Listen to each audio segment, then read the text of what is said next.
Good morning વિદ્યાર્થી મિત્રો.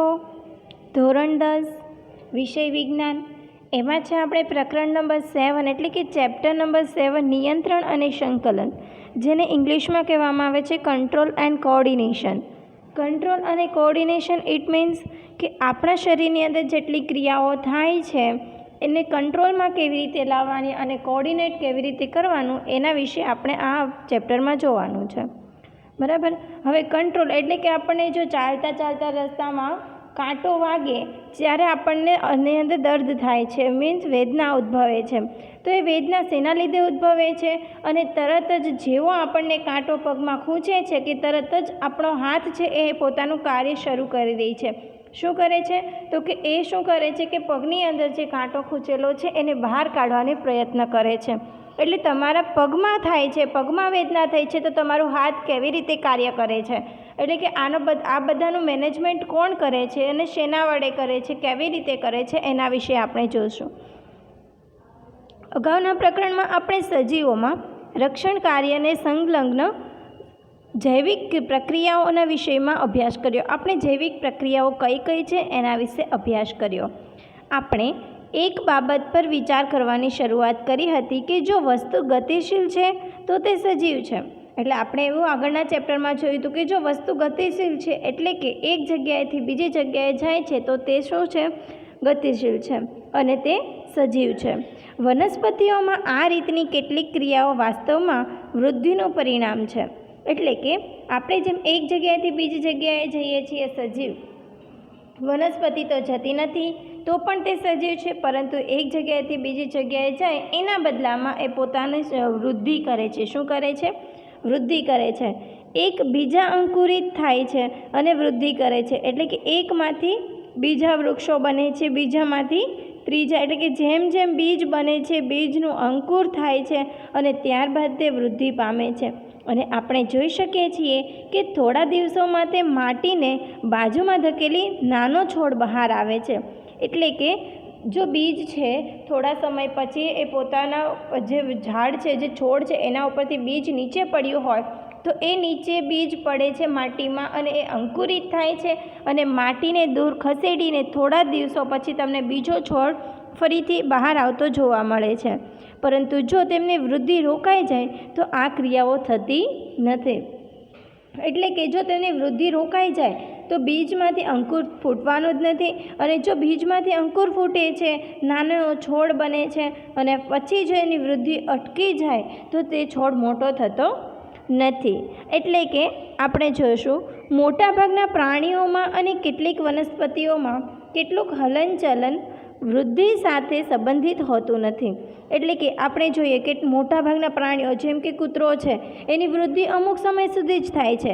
બિલાડી છે એની વૃદ્ધિ પણ અમુક સમય, એનું કદ કાંઈ, બિલાડીનું કદ વધીને વૃદ્ધિ થઈને કૂતરા જેવડું નથી થઈ જતું, અને કૂતરાનું જે કદ છે એ કંઈ સિંહ અને વાઘ જેવું નથી થઈ જતું.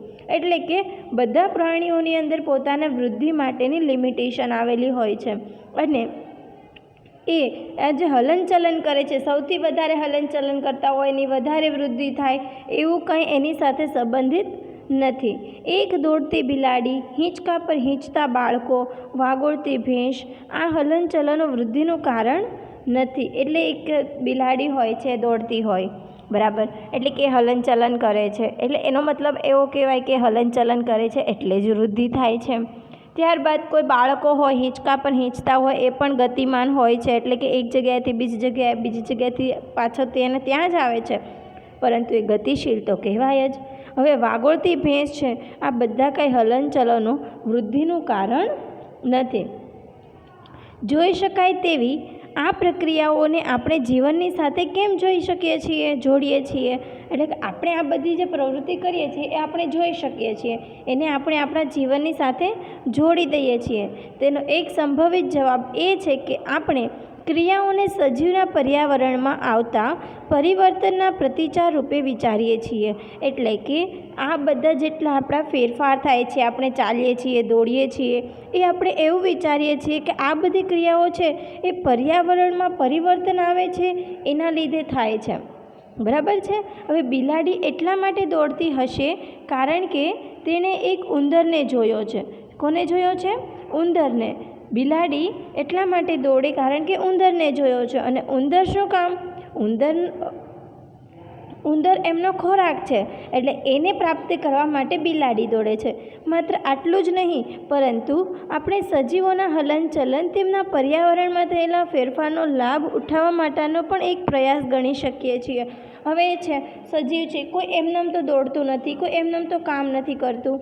આપણે ખોરાક મેળવવા માટે, ધન ધાન્યથી સમૃદ્ધ થવા માટે આપણે દોડતા હોઈએ, કામ કરતા હોઈએ છીએ, દોડી દોડીને કામ કરતા હોઈએ છીએ. તો આ બધું શેના માટે? તો કે કંઈક પ્રાપ્ત કરવા માટે. એટલે કે આપણે જેટલા વસ્તુ હલનચલન કરે છે સજીવો, એ કંઈક ને કંઈક રીઝનના કારણે આગળ ને આગળ હલનચલન કરે છે અને વૃદ્ધિ પામે છે અને થોડી મહેનત કરે છે. પરંતુ આપણે સજીવોના હલનચલનને કારણે પર્યાવરણમાં થયેલા ફેરફારનો ઉઠાવવાનો એક લાભ પર પ્રયાસ પણ કરી શકીએ છીએ. હવે સૂર્યના પ્રકાશમાં છોડ કે વનસ્પતિ વૃદ્ધિ કરે છે. એટલે કે સૂર્ય છે, સૂર્યની હાજરીમાં છોડ કે વનસ્પતિ વૃદ્ધિ કરે છે. કારણ કે સૂર્યમાંથી એ પોતાનો ખોરાક બનાવે છે, અને બાળકો હિંચકાથી આનંદ પ્રાપ્ત કરવાનો પ્રયત્ન કરે છે. એટલે કે બાળકો છે એ શું કરે છે? આનંદ, રમવા માટે એ લોકો હિંચકા હીંચે છે. બરાબર છે.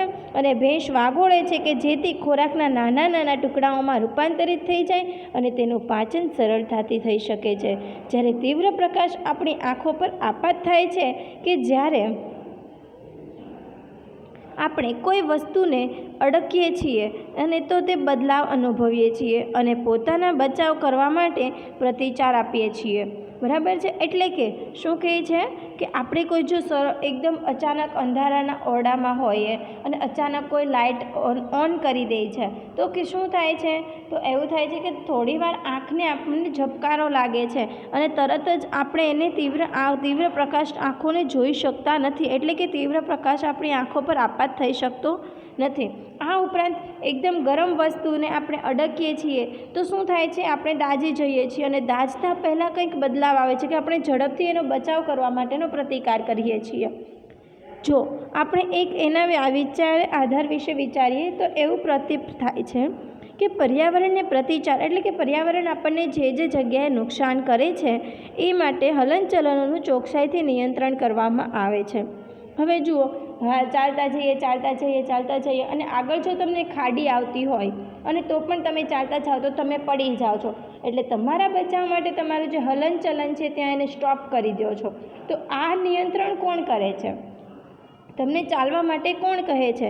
એટલે કે કોઈ પણ ક્રિયા કરવા માટેનું નિયંત્રણ અને કોઓર્ડિનેશન, એટલે કે સંકલન કરવું ખૂબ જ જરૂરી બને છે. જ્યારે આપણા વર્ગમાં આપણા મિત્રો સાથે વાત કરતા માંગતા હોઈએ છીએ અને જોરથી બૂમો પાડવાની તુલનામાં તમે ધીમે ધીમે વાતો કરતા હોય છો. હવે સ્પષ્ટ રીતે કોઈ પણ ક્રિયા જે ઘટના પર નિર્ભર છે તેને પ્રેરિત કરે છે. એટલે કોઈ પણ ક્રિયા છે એ જેના પર આધાર છે એના પરથી જ પ્રેરિત કરે છે. અને આમ આ રીતની નિયંત્રિત ક્રિયાને પર્યાવરણમાં ભિન્ન ઘટનાઓના જ્ઞાન સાથેની સાંકળતી હોવી જોઈએ. એટલે કે ભિન્ન ઘટનાઓ છે એ ભિન્ન જ્ઞાન સાથે સાંકળતી હોવી જોઈએ, અને જે ક્રિયાને અનુરૂપ ક્રિયા પ્રતિચાર રૂપે, એટલે કે પ્રતિસાદ કરી શકાય છે. એટલે કે જ્યાં આપણે એનો પ્રતિકાર કરવાનો હોય છે ત્યાં એનો શું કરી શકીએ છીએ? આપણે પ્રતિસાદ કરી શકાય છે. અને બીજા શબ્દોમાં એ જોઈએ તો સજીવો તે તંત્રોનો ઉપયોગ કરવો જોઈએ અને નિયંત્રણ અને સંકલનનું કાર્ય કરે છે. હવે બહુકોષીય સજીવોમાં શરીરના આયોજનના સામાન્ય સિદ્ધાંતને ધ્યાનમાં રાખીને કહીએ છીએ કે વિશિષ્ટ પામેલી પેશીઓ આ ઉપયોગના નિયંત્રણ અને સંકલનની પ્રવૃત્તિમાં થાય છે. એટલે કોણ કરે છે? વિશિષ્ટ પ્રકારની પેશીઓ આવે છે, એ આ નિયંત્રણ અને સંકલનની પ્રવૃત્તિ એના દ્વારા થાય છે. એના પછીનું છે પ્રાણીઓ અને ચેતાતંત્ર. એ આપણે આગળના લેક્ચરમાં જોઈશું.